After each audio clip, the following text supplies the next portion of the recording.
జనగాం జిల్లా కేంద్రంలోని ధర్మకంచె జెడ్పీహెచ్ఎస్ పాఠశాలలో ప్రభుత్వ జూనియర్ కళాశాల విద్యార్థులతో కలిసి మాదక ద్రవ్యాల నిర్మూలనపై అవగాహన కార్యక్రమం నిర్వహించారు. ఈ కార్యక్రమానికి Jangaon DCP Rajamahender Nayak, CI Satyanarayana Reddy, police సిబ్బంది, పాఠశాల మరియు ప్రభుత్వ జూనియర్ కళాశాల ప్రిన్సిపాళ్లు, ఉపాధ్యాయులు, విద్యార్థులు పాల్గొన్నారు.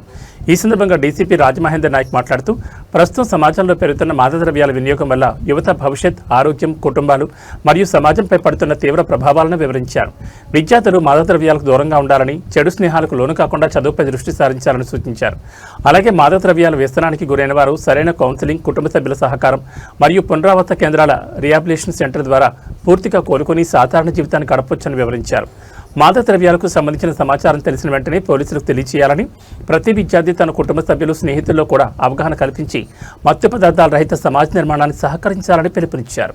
అదేవిధంగా మా ఎస్ఐ చెన్నకేశవులు, మా పోలీస్ టీం, అదేవిధంగా NSS program officer government junior Raviprasad గారు, అదేవిధంగా ఇక్కడున్న టీచర్లు,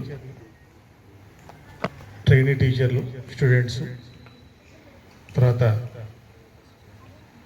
పేరెంట్స్ కమిటీ చైర్పర్సన్ అందరూ కూడా మళ్ళీ ఒకసారి నమస్కారం. అందరం కూడా ఈరోజు ఇక్కడ డిస్కస్ చేసినాం. డ్రగ్స్ అంటే రెండు రకాలు. ఒకటి హెల్త్కి బెనిఫిట్ చేసేది, రెండోది హెల్త్కి నష్టం చేసేది. ఏదైనా సరే మితం ఉంటేనే మంచిగా ఉంటుంది. అది మితం దాటి ఎక్కువగా తీసుకుంటే హెల్త్ ఖరాబ్ అవుతుంది. జ్వరం వచ్చినా రాకున్నా రోజు పారాసిటమాల్ వేసుకుంటే అది లివర్ ఖరాబ్ చేస్తుంది. అది కూడా మనకు కాబట్టి డ్రగ్ అనేది చాలా మితంగా తీసుకోవాలి. అది మెడికల్ ప్రిస్క్రిప్షన్ ఉంటేనే తీసుకోవాలి, ప్రిస్క్రిప్షన్ లేకుండా ఇది తీసుకోకూడదు.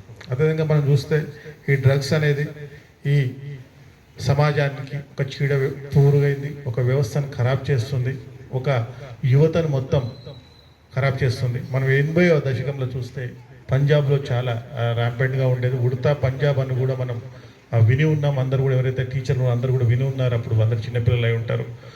అటువంటి పరిస్థితి మళ్ళీ మన తెలంగాణలో రాకూడదనే ఉద్దేశంతో గౌరవ ముఖ్యమంత్రి గారు, అదేవిధంగా ఈగల్ డైరెక్టర్ గారు సందీప్ షాండిల గారు, అదేవిధంగా మా గౌరవ డీజీపీ సివి ఆనంద్ గారు, అదేవిధంగా మా Warangal police commissioner Shri Sampreeth Singh IPS గారు, అదేవిధంగా మన జిల్లా కలెక్టర్ గారు,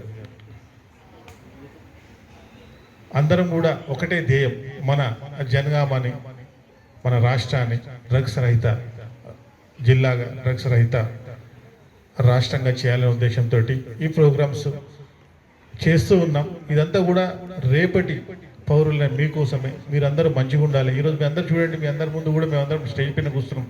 ఎందుకు అంటే ఒక ఏం పెట్టుకున్నాం, ఆ ఏం తగ్గట్టుగా దాన్ని చదువుతూ స్టెప్ బై స్టెప్ వచ్చాం. ఆ ఏం తగ్గట్టుగా ఎగ్జామ్స్ రాసాం, ఆ ఏం తగ్గట్టుగా సెలెక్ట్ అయ్యాం, ఆ ఏం తగ్గట్టుగా మేము పైకి వచ్చాం. కాబట్టి మీ ముందు ఉన్నాం. అదే మా దాంట్లో ఎవరైనా ఒకరు డ్రగ్స్ తీసుకొని ఖరాబ్ అయి ఉంటే దాదాపు ఈ టీచరే కానీ పోలీస్ ఆఫీసర్ కానీ అయ్యే అవకాశం లేదు. ఎందుకంటే ఒక్కసారి డ్రగ్ తీసుకుంటే అది స్టార్టింగ్లో చిన్న ఇచ్చి వస్తూ ఆ గంజాయి రవాణాకు సహకరిస్తున్నట్టు వారందరికీ కూడా చేయాలంటే, అది అరికట్టాలంటే మీరంతా కూడా మాకు సహకరించాలి.